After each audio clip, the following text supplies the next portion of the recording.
In 1794, the Mutual Assurance Society of Virginia was formed.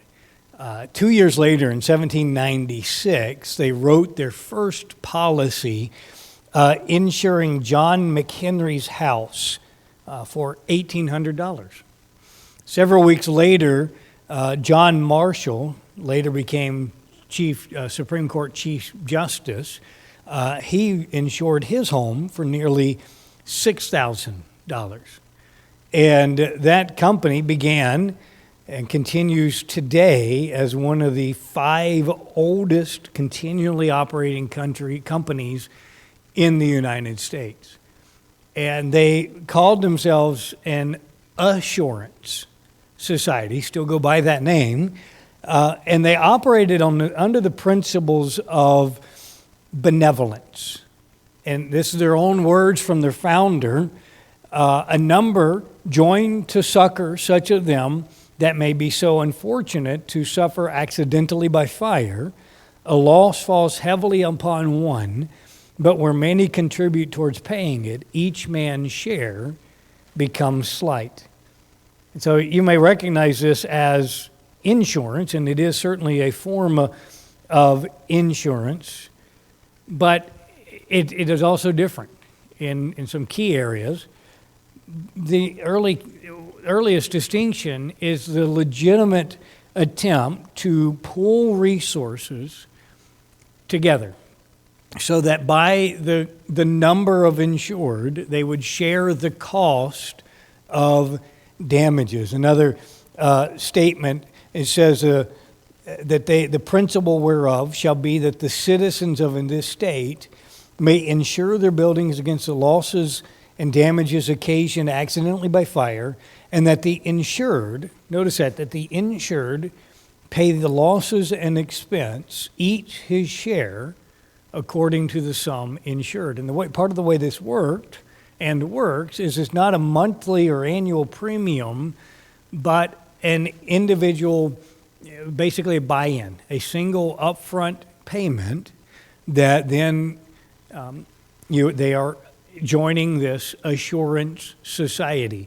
Early on, as the company was making money, they would return each year to the members of it. They would return to them a portion of the profits made in the previous year. They would also periodically, as damages increased, they had years of many catastrophes.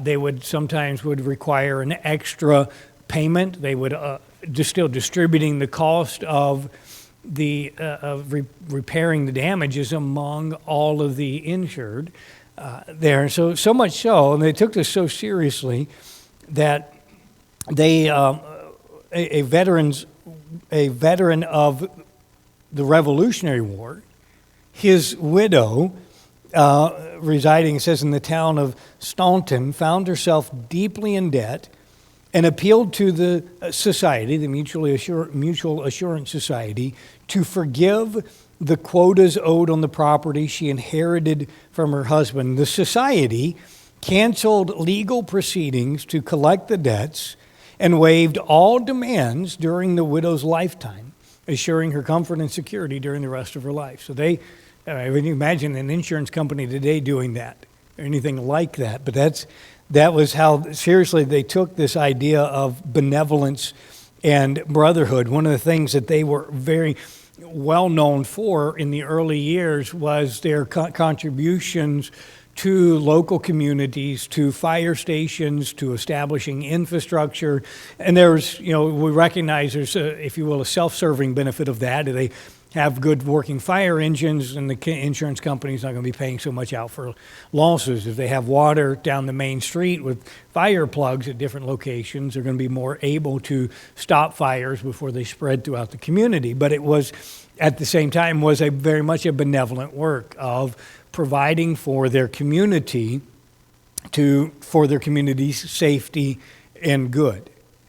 And it's this idea, just a simple idea of a group of people banding together to share and thus distribute and minimize risk is at the heart of this idea of the mutual assurance societies. It's a form of friendship. We would say partnership, but it's a form of friendship. The book of Proverbs has much to say about friends. It challenges us deeply with our friends. And the wise person chooses his friends carefully. In fact, that's the proverb I want to start with today. Proverbs 12, verse 26. And it says, the New King James says, the righteous should choose his friends carefully, for the way of the wicked leads them astray. Now, I need to muddy the waters a little bit here before we go any farther, because I have three other versions in front of me. The King James says, same verse, the righteous is more excellent than his neighbor, but the way of the wicked seduceth them. The New Revised Standard says, the righteous are released from misfortune, but the way of the wicked leads them astray. The New American Standard says, the righteous is a guide to his neighbor, but the way of the wicked leads them astray. So the last phrase is pretty similar across the board. The King James treats it a little bit differently, but same general idea. That first phrase causes a lot of problems there. So it literally is, I'll give you a bad translation of the first phrase. As far as we understand it, it is seek from friend of righteous. So that doesn't help anything. There's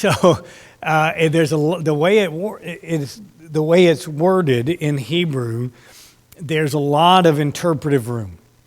And that's what's going on in these various translations, is trying to make sense of in which way is this seeking there. Is it telling the wise, the righteous one to seek, as the New King James has it? The King James and the comparison of more excellent, honestly, I don't think that one's that justified by the Hebrew there. And so you end up, though, with some real questions about what does the first word mean and how then is it applied. So I'm going to, again, oversimplify and say the New King James translation is a really good way of saying what I think this verse is saying, especially given the second phrase. And remember, we're dealing with parallel structures. And so the two phrases are directly related to one another. And given that the way of the wicked does lead them astray, the first statement as an injunction or a warning makes a lot of sense. So that's where we're going to go with. But as you're reading, if you're reading from the King James or from other versions, you're going to see a difference here on this verse. That's why, because it's a very difficult verse to translate. I'm not going to ask you about the parallelism. Did you have a question? Oh, okay. I'm not going to ask you about the parallelism here today, because really it's more of a statement. It's what we call a formal parallelism there. So that's where I would put it. It's not a repeating or contrasting parallel. It's just a formal statement. So what you have in the statements, you have certainly contrasting individuals. Who are the individuals contrasted? You have the righteous and you have the wicked. And so in this, now you have, but they're not directly contrasted. So it's not saying the righteous should do this, the wicked should do this. It's not a direct contrast in that respect, but rather it's giving an instruction. What's the instruction? Choose his friends carefully, and it's giving a reason. What's the reason? Yeah, because the way of the wicked leads them astray. And again, the word "them" there's legitimate question. Is it is it them the righteous or them the wicked? I think it actually is the way of the wicked leads the wicked astray. However, the point really it remains the same in the end. The righteous should choose his friends carefully, because if the way of the wicked leads the wicked astray, what's going to happen to the righteous who is palling around with the wicked? He's going to be led astray. And so there's a warning here. Choose carefully. And the reason is because the wrong choice is going to lead to bad consequences. So in looking at this, what do you think is maybe, or what is the key word in all of this? What's the key action? Choose. Choose. So we talk about friendships and the way that Proverbs views friends.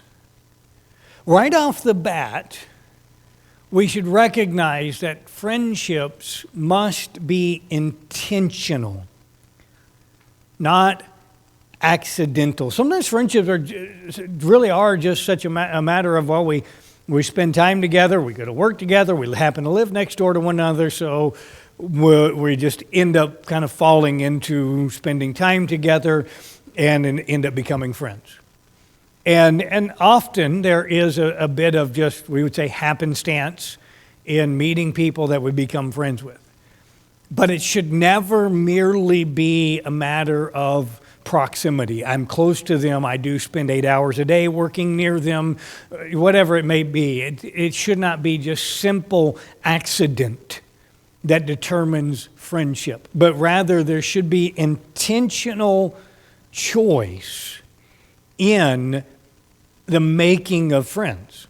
That is what this proverb is instructing is you must make a choice, so that as you're looking at your friends, or if you will, the possibility of friends, and there should be a conscious, I'm staying away from that one, and I need to spend more time with that one.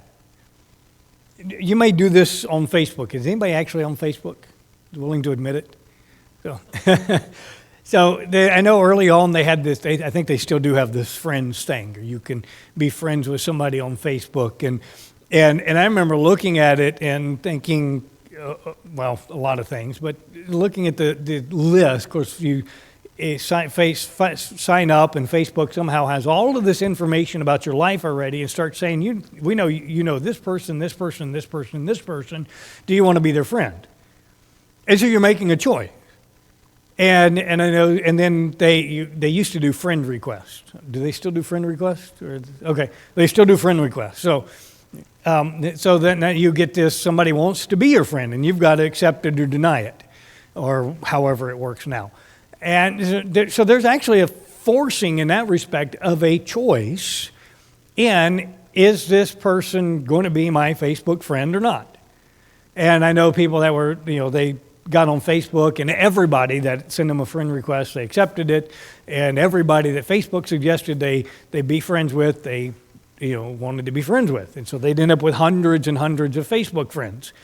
And then there was me, and I don't think I ever had a friend. At all. So I was on there for less than a day. So it really never was on Facebook much at all. And anyway, so you get all of these friends on there because of just okay, I'll accept it, whatever. Or you do have those who are much more intentional in saying, no, I want to be friends with the people that I want the information from, or that I want to have the regular contact with. I don't want to just see stuff from everybody.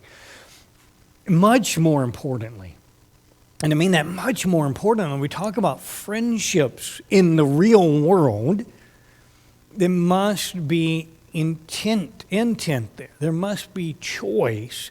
And it really, and it may sound at times, it may sound somewhat cold and heartless, but to say, I don't want to be friends with that person. And it's not a matter of I'm mad at them, I don't like them, it's none of that. That's not the driving motive. But it is looking at them and saying, as we're going to see here in a little bit, but he is clearly a fool In the biblical sense of the term, that's a fool, or that's an angry man. I will not be friends with that person. And leaving that distance there on purpose. And so we have a starting principle, and really the core principle is that friendships must be intentional. Peer pressure is powerful. Very definitely. I mean, it is going to direct your path. And so what I've done with this one is I've said the same thing, just really several different ways. Moral inertia is hard to overcome. You know what inertia is? You get a heavy object rolling, you start pushing the car, and once it gets moving, it's harder to stop it. It's hard to start it moving, but once you've got it moving, it's a little bit easier to keep it moving. And then if you have to try to stop it, especially if you try to stop it suddenly, it's very difficult to stop. That's what we're talking about. What this proverb is pointing us to is that there is an inertia in your relationships. There is a path.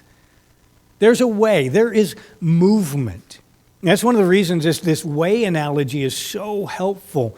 Is it's not just, here's a street sitting there, and it's just sitting there. But rather, there is a person journeying down that path. There are choices being made. There is a direction that they are going.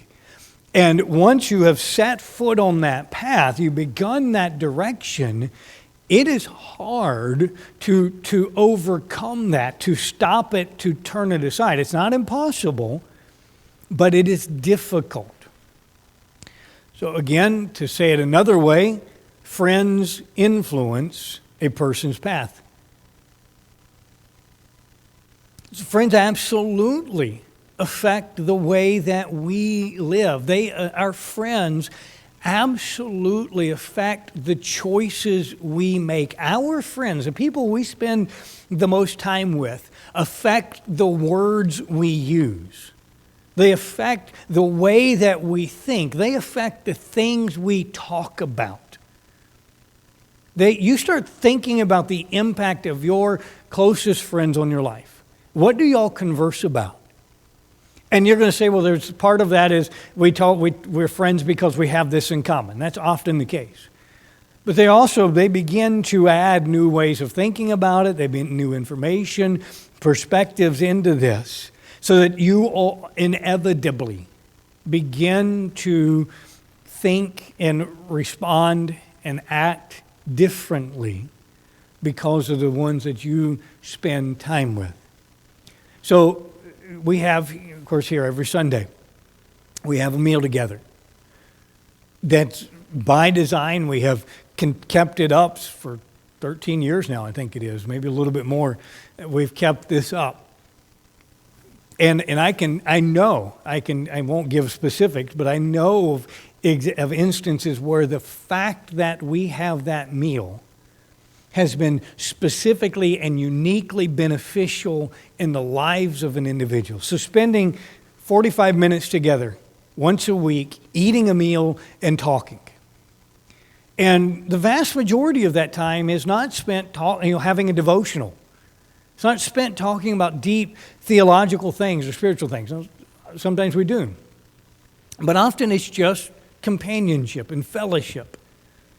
And yet, how much influence has that time had on people's lives? How much has it had on your own life? Who was there in the church that you know better because of the weekly meal? And then we multiply that because many of the times the friends that we have, we spend more than just an hour a week conversing with or spending time with. And you multiply that, and the greater the friendship, the greater the influence. In Proverbs, this proverb is warning us that our friends influence our path, the way of our life.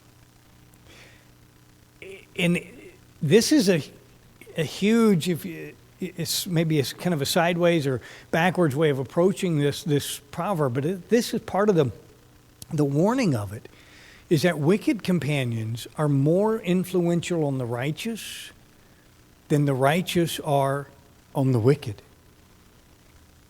You notice he doesn't say, choose your friends carefully so that you can bring them onto the path of righteousness. The passage from Corinthians that Gene quoted earlier, it does not say that, righteous companions will perfect evil communications or evil habits. It's evil companions. The warning is against walking with the wicked, because they will have a greater influence on those trying to do right than the righteous do on those who are bent on wickedness. And that sounds like a pessimistic view of the world, but if you've met anybody who's had a choice, strived to do what is right and got, we used to say got in with bad companions. And what happened to them? It is rare that a godly young person that gets in among a wicked crowd remains a godly young person. It is frequent that they begin to be pulled away from that and drift from it to walk in wickedness. And so the reality is we must expect and we must anticipate sinful men, wicked men, to have a greater influence on the righteous than the righteous will on them. Now, let me take a quick rabbit trail here and help you think through that. Why? Why should we expect the wicked to have a greater impact on the righteous than the righteous do on the wicked? What theological reasons would we have for that? Yeah, we still have a sin nature. We still carry around with us the built-in desire for wickedness. Another reason I would give is they're blind. It's what's happening in their heart is not something that's overcome merely by a good example or by encouraging words. What's happening in their heart requires the illumination of the Holy Spirit. And until that happens, they cannot change. And so there are deep spiritual reasons why the wicked are much more likely to influence the righteous than the other way around. And I don't want to discourage us from evangelism. Certainly don't say, therefore, have nothing to do with any wicked person, because you're never going to convert them anyway. That's not the case at all. But what we're talking about here, when we're talking about friends, is we are talking about those that we choose to spend our time with, the ones that we really, that have a vital role in our life. Our relationship with the unsaved, really, it shouldn't be that kind of friendship. It should be a ministry. We should be certainly a companionable, agreeable kind. We should be genuinely compassionate, loving towards them. But simply being loving towards somebody is not the same as a friendship. And so we recognize, and we should be recognizing, I need to cultivate this deep relationship with godly people. Certainly not with wicked. So now we come to the imperatives. The first one, choose your friends. I mean, that's right. That's the exact command of the verse. Choose your friends. Choose your friends wisely. Think carefully about what kind of person they are. And determine your relationship with them based upon their character. This is not on your list, but I would add to it and love the Lord more than you love your friends. But you consider well the spiritual condition of your friends. And there's a spectrum. All of us are in a spectrum of spiritual condition. Many are dead in their trespasses and sin. They have no spiritual life. There are those who are born again. They have spiritual life, but they're very immature. There are those who are born again who are living and walking in the flesh. They are carnal Christians. There are those who are born again who, for one reason or another, are resentful. They're bitter Christians. There are those who are born again who are growing and are increasing. They're maturing Christians. We have those that we recognize and they are mature. They obviously not perfect, but they are mature, godly Christians. And there should be that wisdom that's able to look and see and to think about, what kind of person is this? And what kind of relationship will I have with them? If this is a bitter Christian, what kind of effect do you think they will have on your attitude? Yeah, you're not going to be happy, cheerful, praising the Lord kind of Christian. You're going to begin to be infected by the poison of their bitterness. And so you must consider well their spiritual condition. Now, there's one case where I would say we intentionally choose an immature believer as a friend. Anybody know what instance that would be? Yeah, discipleship, mentoring, training, however we'd say it. But when there is a relationship that is, you're very intentionally going in as a teacher to bring this one into greater maturity. That also means there's a limit to that friendship, and that limit is if they're not willing to be taught, if they're not willing to grow, then you cannot continue in that. There will have to be a backing away from the relationship. But if they want to learn, are willing to grow and learn, then you can aid them in that process. And then that's great. That's necessary and required of us. But when we're dealing with those that seem to be locked into a particular place, we should recognize where they are and recognize the impact that it's going to have on us. And that goes down to the final one. Do not underestimate the influence of your friends. And it's easy to do this because the influence is often little. It's gradual, but it's progressive. It's over time. Their influence begins to work in us, and it begins to have an increasing work in us. And so we can't underestimate that. And, we may say, well, the first year, it's not bothering me. No, I'm not drinking. I know he gets drunk every Friday night, and I'm there while he's getting sloshed, but, it's not affecting me. I'm not drinking yet. And you think about, though, before and that's one of the challenges, you see, maybe the obvious sin, drunkenness. But what are all the other sins that are going along with that? Jim brought up pride earlier, and that's always present. You say, I'm on guard against becoming a drunk. Am I as equally on guard about arrogance and pride? I'm listening to his proud words every Friday night. What impact is that? It's having an impact more often than we recognize. So do not underestimate the spiritual influence of your friends. Benjamin Franklin said, be slow in choosing a friend, slower in changing. Benjamin Franklin, as far as I know, was not a Christian.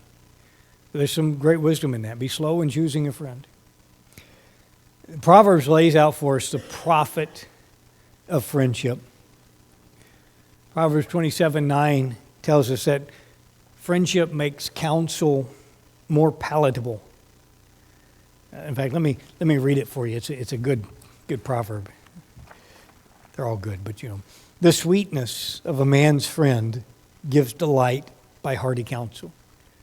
Friendship, that actual relationship, when you have a strong relationship together, there's a friendship there. That whatever they're saying, and they're not saying because they're just, because they don't care what you think, but they're saying because they love you, it makes that counsel sweeter.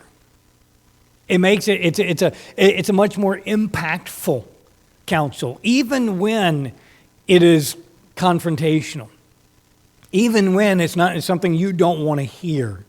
But when it is coming from them and they mean it for your best, it makes it much more palatable. It also improves the person. Your friendships, if you have a godly friendship especially, is beneficial for you. As iron sharpens iron, so a man sharpens the countenance of his friend. Now we say the word countenance, and we think the face. How does me hanging around with somebody else, having a good friendship, how does that make my face sharper? How do you even sharpen somebody's face? But the countenance, the word that's used there for countenance is really it is face, but it's speaking of the entire being. The person as reflected through their face. And we recognize this. We have the statement, the eyes are the windows of the soul. And we recognize that we see who the person is by their facial expressions. There's other nonverbal communication, the way they stand, the way they gesture, things like that. Certainly verbal things, the things that they say, what they do. But there's a lot of just their facial expressions, their countenance that tells us something about them. And good friendship improves the person, sharpens the individual that he is in a variety of ways, is made a better person. And that's really what this proverb is about. It's making the person a better person. In whatever area it may be. Certainly we should be looking at it in terms of righteousness, wisdom, morality. But it's also true just in business. If you have a good business partner, is he not going to sharpen your own skills? And what he's saying is your friends do improve you if you have the right kind of friends. Our friends influence our destiny. They absolutely, we saw that in this verse, the way of the wicked, the path of the wicked leads them astray. The people that we spend our time with affects the path that we are walking. It affects our choices now. What does every choice have? Consequences. So my friends, in the shaping and impacting of my present choices, are also impacting my consequences, my destiny. Kenneth Aitken says, a man's character and wits do not develop in a cocoon. Who we are, how we think, don't happen in isolation. We cannot actually improve in I would say in our relationships, in our intellect, in our business dealings, or any of our dealings with mankind. We cannot improve in our walk with the Lord in isolation. It's impossible. We must be engaged with and by others. And a vital part of that process is godly friends. Proverbs gives us a number of rules, prescriptions for friendships. Reject the fool. Proverbs 14:7 is very, very plainly tells us that to go from the presence of a foolish man, when you perceive that the lips of knowledge or the lips of understanding are not in him. You're interacting with a man or woman, and you're recognizing this is a fool. Don't keep hanging out with them.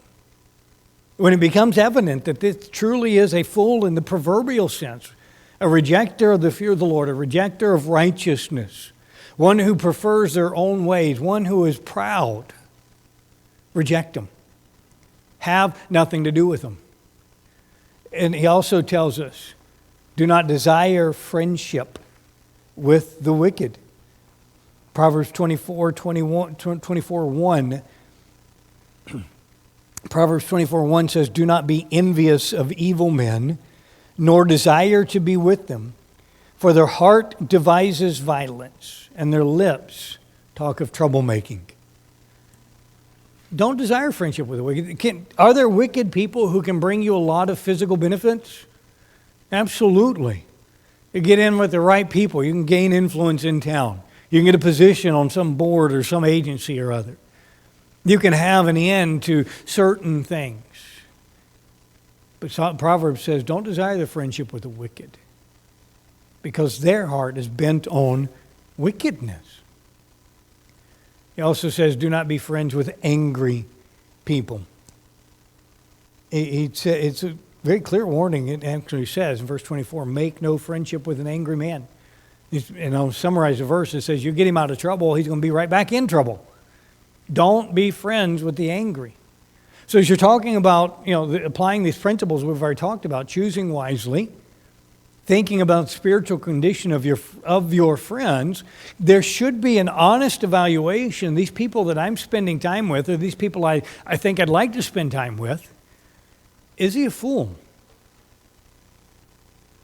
I mean, really, it's worth asking and honestly thinking through. And this is what we're talking about in choosing friends wisely, is thinking about the character of the person. Do they show a marks of and a bent towards folly? And I don't mean in the occasional mistake. I don't mean the imperfections, but rather a persistence in it. Somebody who's on the path of folly. So yeah, everybody, I'll switch to the angry man for a second. Everybody gets angry at some point in time. But there's definitely a difference between an angry person and somebody who got angry. You know the one who is mad most of the time. You talk to them and they're upset about something else. Their life is full of drama. It's always somebody else's fault. And they're always bent about it. And this is one reason I don't do anything with Facebook, because they seem to thrive on Facebook. And Facebook and the other social media, we have clear evidence now, and the information's been made public, that they are actually gearing these algorithms of theirs towards making people angry. Because angry people are going to scroll more, they're going to respond and interact more, they get people emotionally cranked up, and they're going to generate more ad revenue. So I do apply this proverb as don't be on Facebook or social media. That's the way I apply it personally. I'm not going to say that's the way you should apply it, but I think it's certainly worth considering. We certainly recognize that if I'm dealing with somebody and every time I talk to them they're angry, I don't want to be their friend. And there's somebody I talk to and they're very clearly arrogant, they are proud, they know everything, they're never wrong. They's a fool. That is one of the hallmarks of folly in Proverbs, is that arrogance, that knows everything and never correctable. Don't be friends with that proud one, because he is a fool. It's just that plain. You look and evaluate, what kind of individual am I dealing with here? And I stress this again, I do not mean that we therefore say, I have nothing to do with you, I'm cutting off all interaction. And I don't even mean saying you're never coming to my house again. What we're talking about is this friendship, this companionship. And then we now look at these ones as ministry. We interact with them with the intent of giving the gospel or giving the truths of Scripture. We don't interact with them that we may truly be a partner, a companion in the road down the road of life with them. We're seeing them as outreach, not partners.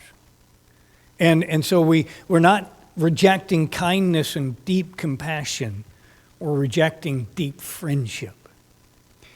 We also have the preservation of friendships. So you have friends. I hope you all have friends.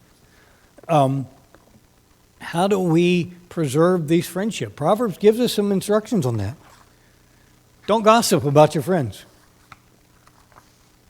That's a very practical one. Don't gossip about your friends. If they're telling you things, especially as friends, I think there's an implied confidentiality in the friendship. I'm telling you these things so that you'll know, but nobody else needs to know. Keep those things to yourselves. Do not abandon your friends in times of difficulty. Proverbs 17:17 says, a friend loves at all times, and a brother is born for adversity.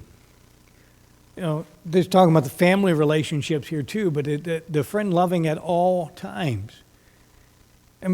Especially adversity. These are the times when the friends are needed most. The preservation of friendship is that when they're going through those difficult times, I don't back away. Those are awkward times. Often there are times where I don't know what to say. I don't know what to do. Am I actually helping or am I hurting? Am I making matters worse? And we're wanting to back away. And we can't. We stay close. We continue to work with them and continue to be friends through the time of adversity. Tremper Longman said a good friend is as valuable in tough times as a close relative.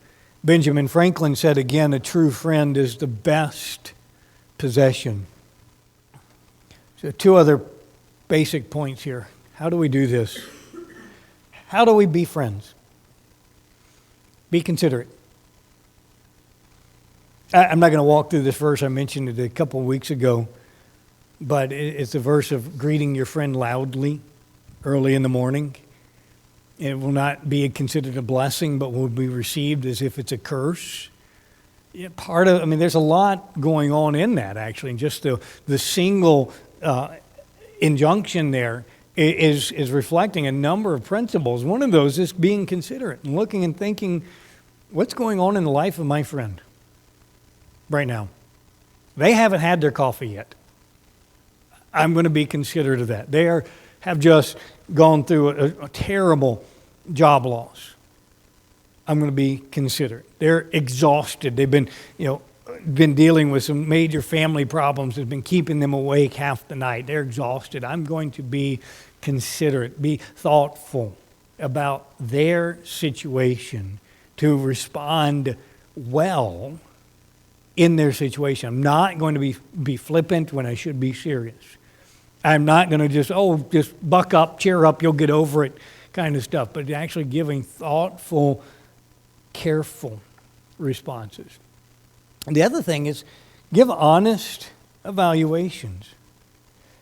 Proverbs 27, verse 6. It says, faithful are the wounds of a friend, but the kisses of an enemy are deceitful. That last phrase, the kisses of an enemy are deceitful. It's a literal rendering. The literal rendering is the kisses of an enemy are many. He's kissing and kissing. It's just kind of a constant flattery. Oh, how much I love you. They're always saying everything good all the time. A friend doesn't. A friend is honest and says, you blew it. You shouldn't have done that. That was a mistake. What were you thinking? The friend, depending on the friendship you have, and depending on the person, might say, that was really stupid.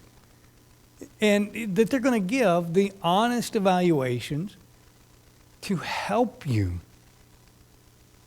Again, because they are most concerned about your good. If they're wise, godly friends, they're concerned about your eternal good. If you're going to be this kind of friend, then there must be that honesty in the relationship to say, hey, I love you, but that was wrong.